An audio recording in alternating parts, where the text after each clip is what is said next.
नमस्कार, आप देख रहे हैं JJN न्यूज़। मैं हूं आपके साथ मोहम्मद उवैस। आइए रुक करते हैं इस वक्त की देश की कुछ बड़ी खबरों की तरफ। भारत का उत्तर पूर्वी राज्य असम बुधवार सुबह भूकंप के झटकों से दहल गया। राज्य में आए भूकंप की झटके तीव्रता रिएक्टर स्केल पर 6.4 मापी गई। असम से शुरू हुए इस भूकंप के झटके उत्तर प्रदेश, बिहार, पश्चिम बंगाल के उत्तरी हिस्से और उत्तर पूर्व के कुछ हिस्सों में भी महसूस किए गए। पहला झटका सुबह 7:51 पर महसूस किया था, जिसके बाद कुछ मिनटों बाद 2 और झटके महसूस किए गए। खबर है कि भूकंप की तीव्रता इतनी थी कि कई इमारतों में दरारें आ गई हैं। कोवैक्सीन बनाने वाली कंपनी भारत बायोटेक ने कहा है कि आने वाले 6 महीने में महाराष्ट्र में 85 लाख डोज देने की तैयारी है। महाराष्ट्र सरकार के पत्र का जवाब देते हुए भारत बायोटेक ने कहा कि मई महीने में 5 लाख टीके दे सकते हैं, जिससे कि सरकार टीकाकरण अभियान का तीसरा चरण शुरू कर सकती है। कंपनी के मुताबिक वैक्सीन की एक डोज 600 रुपये की पड़ेगी। कंपनी ने सरकार से एडवांस पेमेंट सिस्टम की मांग की है। जानकारी के मुताबिक अभी तक सीरम इंस्टीट्यूट की तरफ से महाराष्ट्र सरकार के पत्र का जवाब नहीं दिया गया है। महाराष्ट्र में 15 दिन और लॉकडाउन लग सकता है। राज्य में 1 मई से 15 मई तक के लिए लॉकडाउन सरीखी पाबंदियां लागू की जा सकती हैं।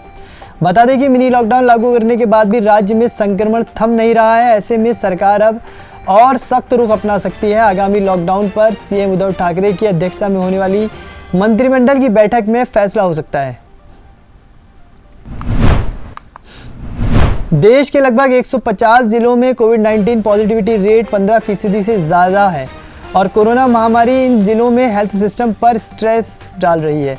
ऐसे में इन जिलों में लॉकडाउन लग सकता है। केंद्रीय स्वास्थ्य मंत्रालय की ओर से मंगलवार को एक उच्च स्तरीय बैठक में इन जिलों को लेकर ऐसे कदमों की सिफारिश की गई थी, लेकिन केंद्र अंतिम फैसला राज्य सरकार से चर्चा के बाद ही लेगा। मंत्रालय में ज़्यादा केस लोड और हाई पॉजिटिविटी रेट वाले जिलों में संक्रमण के प्रसार से निपटने की तत्काल कड़े कदम उठाने की आवश्यकता बताई गई है।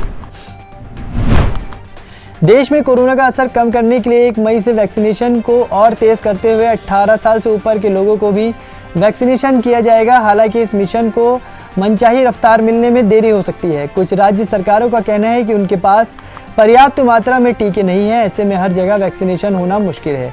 दूसरी ओर केंद्रीय स्वास्थ्य मंत्रालय ने कहा है कि राज्यों और केंद्र शासित प्रदेशों के पास कोविड-19 रोधी 1 करोड़ से अधिक टीके उपलब्ध हैं और अगले 3 दिनों में 57,70,000 और टीके उन्हें मिलेंगे। महाराष्ट्र के मुख्यमंत्री उद्धव ठाकरे ने 18 साल से 44 साल तक की उम्र के सभी लोगों को फ्री कोरोना वैक्सीन लगवाने का ऐलान कर दिया है। इस संबंध में आज कैबिनेट की बैठक में फैसला लिया गया। कैबिनेट की बैठक के बाद मुख्यमंत्री कार्यालय ने ये जानकारी दी। बता दें कि 1 मई से 18 साल और उससे अधिक उम्र के सभी लोगों को कोरोना की वैक्सीन लगाई जाएगी। इसके लिए आज शाम 4 बजे से रजिस्ट्रेशन शुरू हो गया है। कांग्रेस महासचिव प्रियंका गांधी वाड्रा द्वारा छत्तीसगढ़ सरकार के जरिए भेजा गया ऑक्सीजन टैंकर बुधवार को लखनऊ के मेदांता अस्पताल पहुंचा।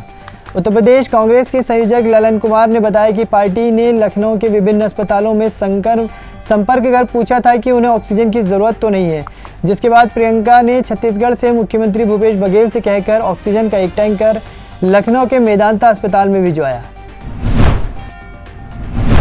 देश में कोरोना महामारी के गंभीर संकट के मद्देनजर चुनाव आयोग ने घोषणा की है कि उम्मीदवारों और उनके एजेंट्स के लिए मतगणना केंद्र में जाने के लिए नेगेटिव RT-PCR टेस्ट रिपोर्ट या पूर्ण वैक्सीनेशन रिपोर्ट दिखाना अनिवार्य होगा। बता दें कि असम, तमिलनाडु, पश्चिम बंगाल, केरल और पुडुचेरी में 2 मई को मतगणना होनी है। पश्चिम बंगाल में अभी 8वें और अंतिम चरण का मतदान 29 अप्रैल को होना है, जबकि बाकी शेष 4 राज्यों में मतदान संपन्न हो चुका है। कोरोना महामारी के बीच प्रधानमंत्री नरेंद्र मोदी ने बुधवार को वायुसेना प्रमुख air chief marshal RKS Bhadauria से मुलाकात की।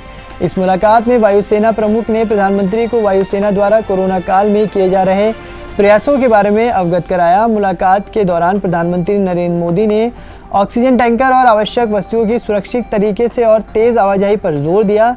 उन्होंने ये भी कहा कि कोरोना से जुड़े इन ऑपरेशन के दौरान इस बात का भी ध्यान रखा जाए कि वायुसेना के कर्मी सुरक्षित रहें। कोरोना की सेकेंड वेव में अब यूपी के जेलों को भी अपनी चपेट में ले लिया है। प्रयागराज की नैनी सेंट्रल जेल में क्षमता से 2 गुना बंद कैदियों में से 123 कैदी कोरोना संक्रमित पाए गए हैं। वहीं जेल के एक जेलर, 2 डिप्टी जेलर और 1 दर्जन से ज़्यादा वार्डनों के कोरोना संक्रमित होने से हड़कंप मचा हुआ है। इतना ही नहीं, कई जेल कर्मचारियों और अधिकारियों के परिवारों तक कोरोना संक्रमण पांव पसार चुका है। हालांकि राहत की बात यह है कि नैनी सेंट्रल जेल में कोरोना से संक्रमण से अभी तक किसी कैदी की मौत की कोई खबर नहीं है। देश की इन खबरों में अभी के लिए इतना ही। आप बने रहिए JJN न्यूज़ के साथ। नमस्कार।